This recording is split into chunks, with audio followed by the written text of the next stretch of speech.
नमस्कार, स्वागत है आप सभी का। मैं हूं आपके साथ कुमार कुणाल धीरज। सबसे पहले बात करेंगे उत्तर प्रदेश के ग्रोथ इंजन बनने की कहानी की। जी हां, उत्तर प्रदेश की आर्थिक प्रगति देश भर में चर्चा का विषय है।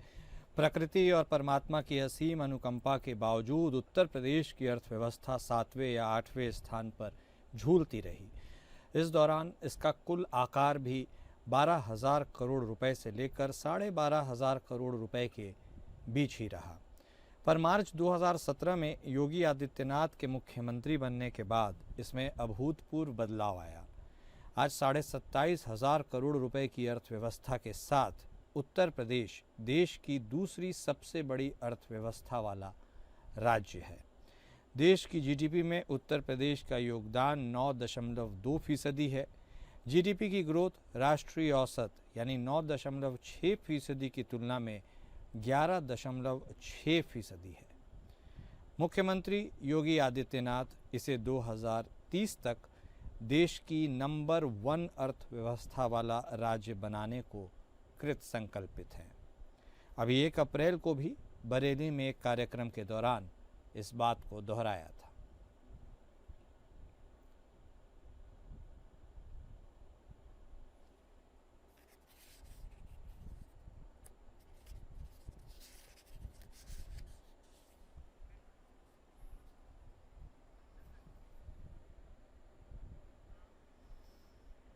मुंबई में पानी के टैंकर चालकों की हड़ताल की वजह से वहां के लोगों को गंभीर समस्या का सामना करना पड़ रहा है। मुंबई में पानी के टैंकर चालक हड़ताल पर चले गए हैं और इसके चलते पेयजल की कमी हो गई है। मुंबई के कई इलाकों में पीने के पानी के लिए हाहाकार मच गया है। मुंबई के लोग भयंकर जल संकट से जूझ रहे हैं। बता दें कि बृहन मुंबई नगर निगम यानी बीएमसी की नई लाइसेंसिंग आवश्यकताओं से जुड़ी शिकायतों को लेकर मुंबई वाटर टैंकर एसोसिएशन 10 अप्रैल से हड़ताल पर है, जिसके चलते शहर की पानी की आपूर्ति ठप हो गई है।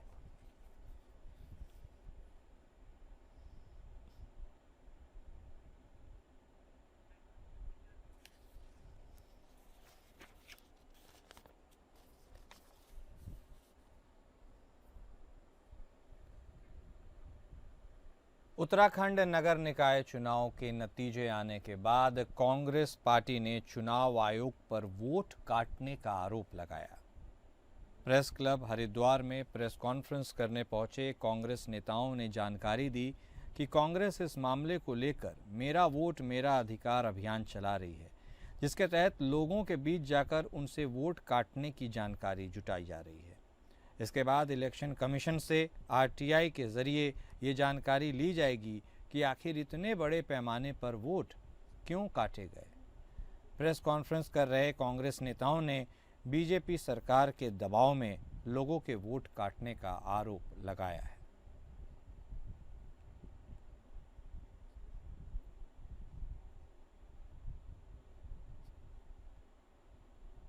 देखिए, अभी हमने पास में 2 सरकारी स्कूल से बच्चे लेकर आए हैं, तो यहाँ हम लोग ट्रायल ये कर रहे हैं कि 100% स्कॉलरशिप हम प्रोवाइड करा रहे हैं जो हमारे गवर्नमेंट स्कूल्स में इकोनॉमिकली वीकर सेक्शन से बच्चे हैं, ताकि वो कोचेस के साथ साथ जो हमारी फैसिलिटी है उसको यूज़ कर पाए।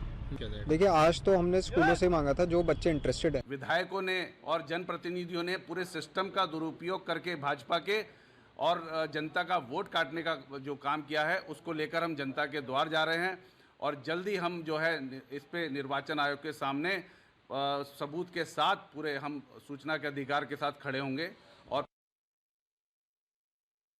जिसमें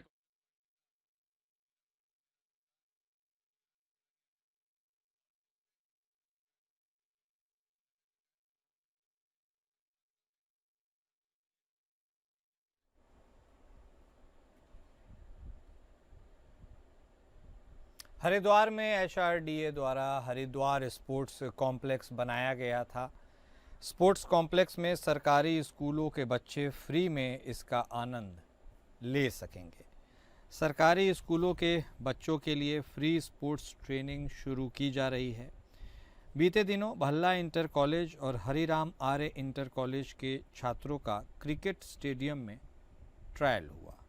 क्रिकेट, बैडमिंटन और फुटबॉल के लिए 100 प्रतिभाशाली खिलाड़ियों का चयन किया जाना है। चयनित खिलाड़ियों को स्पोर्ट्स कॉम्प्लेक्स की ओर से फ्री कोचिंग दी जाएगी। सरकारी स्कूलों से पहुंचे खिलाड़ियों ने क्रिकेट और दूसरे खेलों में फ्री कोचिंग पाने के लिए ट्रायल दिया। सभी खेलों के प्रशिक्षकों ने तमाम पैरामीटर्स के आधार पर खिलाड़ियों की प्रतिभा को परखा।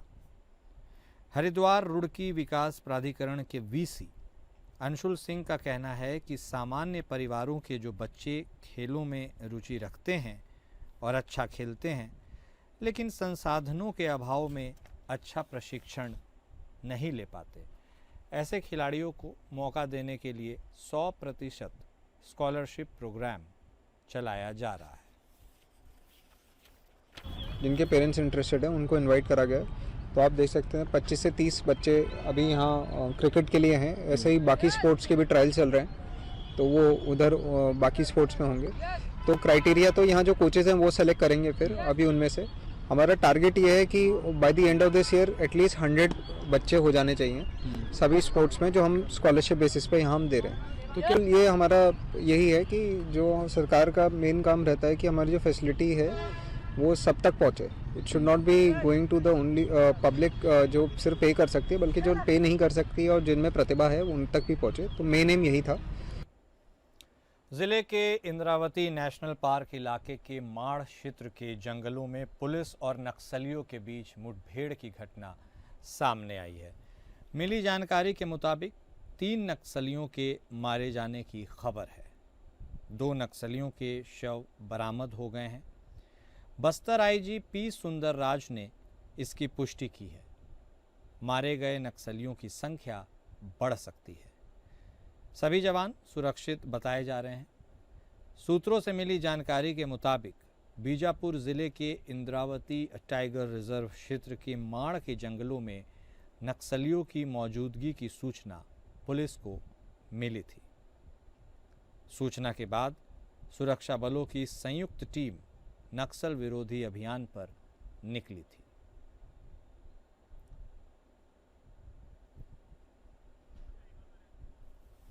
तो एंटी नक्सल ऑपरेशन लगातार जारी है और बीजापुर के माड़ इलाके में मुठभेड़ में 2 नक्सली ढेर हैं।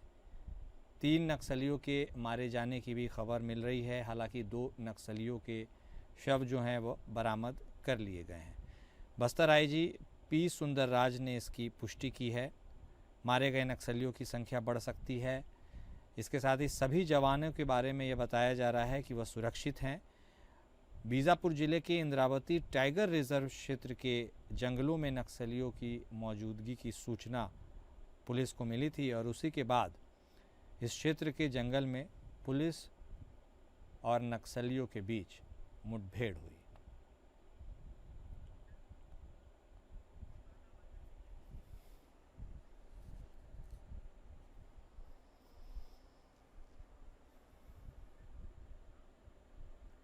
वहीं मुरादाबाद पुलिस ने एक नकली मोबाइल फैक्ट्री का खुलासा किया है। बिलारी थाना क्षेत्र में बड़े पैमाने पर नकली मोबाइल बनाने का यह अवैध कारोबार चल रहा था, जिसकी भनक लगते ही पुलिस ने मौके पर पहुंचकर इस फैक्ट्री में छापा मारा। पुलिस ने मौके से 5 आरोपियों को गिरफ्तार किया। पुलिस ने आरोपियों के कब्जे से नकली तत्व, ऑयल के 11 ड्रम, 1623 भरे डिब्बे और इसके बनाने के उपकरण भी बरामद किए। पुलिस ने इन आरोपियों के पास से 3 लग्जरी गाड़ी भी बरामद की है। इन गाड़ियों से ये लोग मोबाइल ऑयल को मार्केट में सप्लाई करने का काम करते थे। वहीं मामले पर एसपी देहात कुंवर आकाश सिंह ने बताया कि काफ़ी समय से पुलिस को नकली ऑयल बनाने के संबंध में शिकायतें मिल रही थी। इसके बाद पुलिस ने कार्रवाई करते हुए 5 आरोपियों को गिरफ्तार किया है, जबकि इनके 2 साथी फरार है। उनकी तलाश में भी टीमें लगी हुई है। मोबाइल ऑयल बना के यहाँ पे बेचा जा रहा है। इसमें हमने सोची की टीम और थाना बिलारी की टीम को इन्वॉल्व किया एवं वहाँ से जब मौके पे गए तो यहाँ पे कस्बा बिलारी क्षेत्र के अंतर्गत में घटना पाई गई।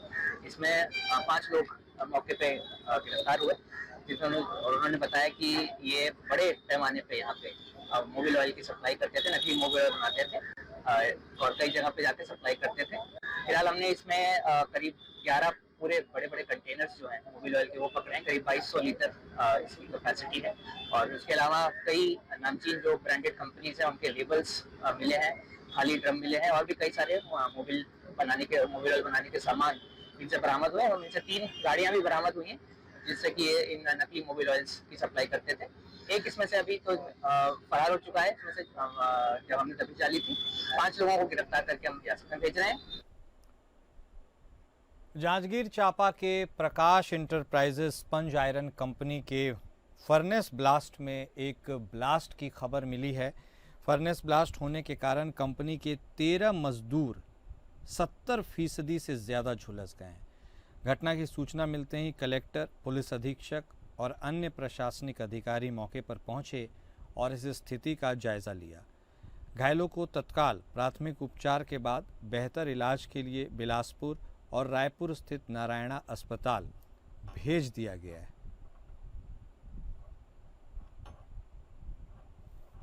तो जांजगीर चांपा की यह घटना हम आपको बता रहे हैं जहां यह बड़ी दुर्घटना सामने आई है। आयरन कंपनी के फर्नेस में ही ब्लास्ट हो गया है। इसकी चपेट में कुल 13 मजदूर भी आ गए हैं और कई घायल मजदूरों को अस्पताल भेजा गया है। नारायणा अस्पताल में उन्हें रेफ़र भी किया गया है।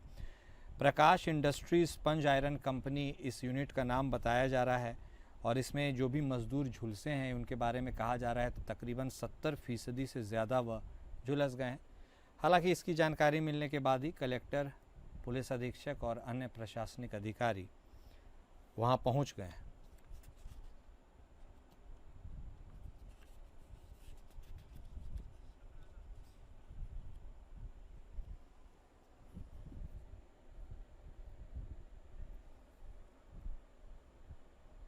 वहीं पंजाब के समराला के जंगलों में आधी रात प्रतिबंधित मांस की तस्करी का एक मामला सामने आया है। पंजाब के समराला के ये जंगल थे और आधी रात को गोमांस तस्कर गायों का वध करते पाए गए। गो तस्करी की सूचना मिलते ही गो रक्षा दल के पंजाब अध्यक्ष रमन वाड्रा मौके पर पहुंचे। हिंदू संगठन के नेताओं ने इसकी सूचना पुलिस को दी। गोकशी कर रहे गौ तस्कर पुलिस प्रशासन को देखकर मौके से फरार हो गए। पुलिस ने मौके पर जब पहुंची तब तक गौ तस्कर 3 गौवंश को मार चुके थे। मांस को बाजार में बेचने के लिए लिफाफों में भर रहे थे। इसे देख हिंदू संगठनों में भारी आक्रोश व्याप्त है।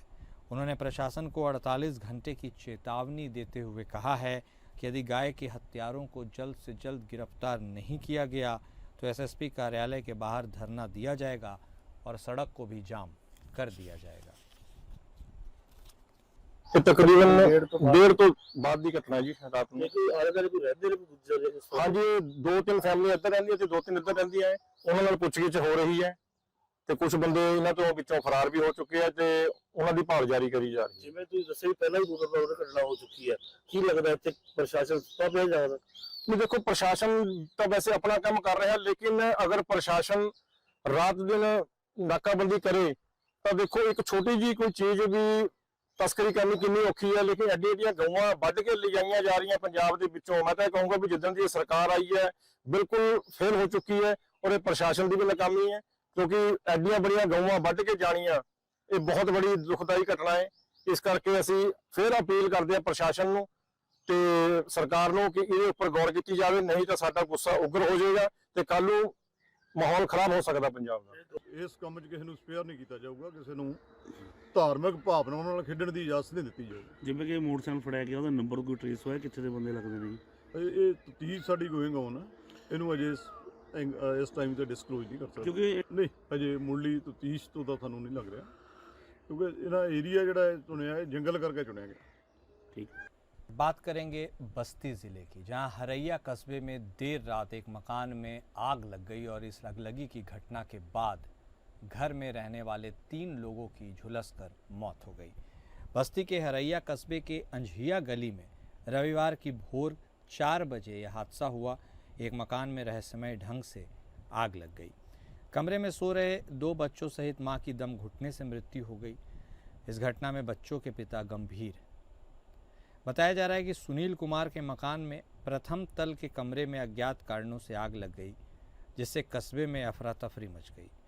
लेकिन जब तक लोग कुछ कर पाते, कमरे में सो रही पूजा केसरवानी, जो उनकी पत्नी बताई जा रही है, 4 वर्ष की बेटी सौरभी और 4 माह का मासूम बेटा भी इसकी चपेट में आ गया।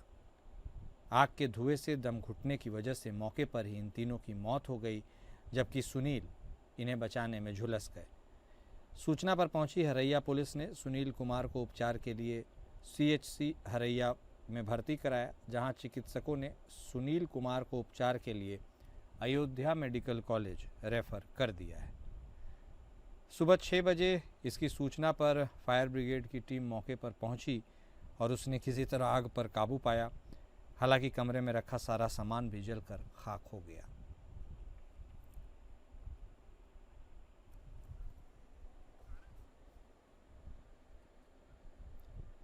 वहीं सहारनपुर पुलिस ने एक ऐसे गिरोह का पर्दाफाश किया है जो सोने चांदी के आभूषण गिरवी रखने के नाम पर लोगों से ठगी किया करते थे।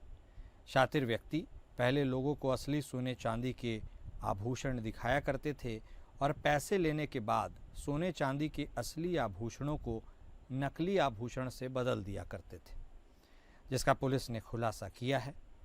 आपको बता दें कि सहारनपुर में बीते 11 अप्रैल को कुछ व्यक्तियों द्वारा गहने गिरवी रखने के नाम पर 26,90,000 रुपये ठगे जाने का मामला सामने आया था, जिसमें पीड़ित मुकेश कुमार द्वारा थाना कोतवाली नगर में आरोपियों के खिलाफ तहरीर दी गई थी। इसमें थाना कोतवाली नगर पुलिस ने कार्रवाई करते हुए घटना में संलिप्त 3 लोगों को गिरफ्तार किया है।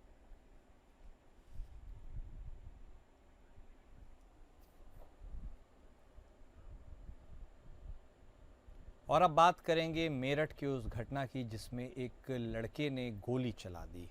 घटना मेरठ के परीक्षितगढ़ थाना क्षेत्र के खजूरी गांव की है, जहां IPL मैच देखने के दौरान 7वीं के छात्र ने घर में रखी दादा की लाइसेंसी बंदूक से मजाक में गोली चला दी।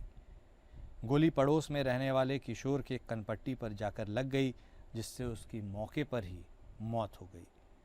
इसके बाद छात्र घबराकर बेहोश हो गया। गोली की आवाज़ सुनकर ग्रामीण मौके पर पहुंचे और इसकी सूचना पुलिस को दी। मौके पर पहुंचकर पुलिस और फॉरेंसिक की टीम ने जांच शुरू कर दी। पुलिस छात्र से पूछताछ कर रही है और बंदूक को जब्त कर लिया गया है। इस पूरी घटना के बारे में बताया जा रहा है कि मेरठ में 7वीं के एक छात्र ने एक गोली चला दी। मजाक में यह गोली चलाई गई थी। IPL मैच में बाउंड्री लगी तो उसने बताया कि खुशी में ट्रिगर दब गया और इससे गोली लगने से पड़ोसी की मौके पर ही मौत हो गई। हालांकि छात्र के दादा की यह लाइसेंसी बंदूक थी। फिर पुलिस और फॉरेंसिक टीम भी मौके पर पहुंची। जांच जारी है।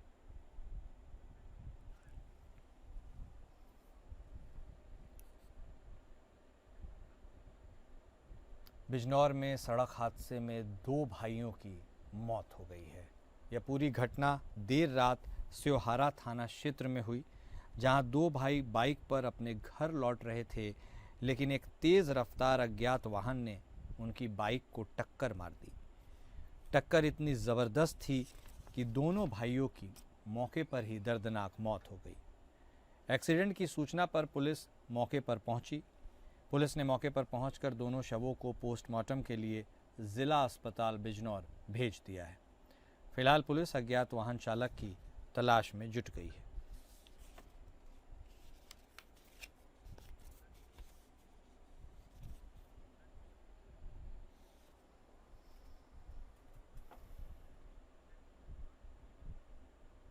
सिद्धार्थनगर पुलिस ने प्रभंजन वर्मा के हत्याकांड का खुलासा कर दिया है।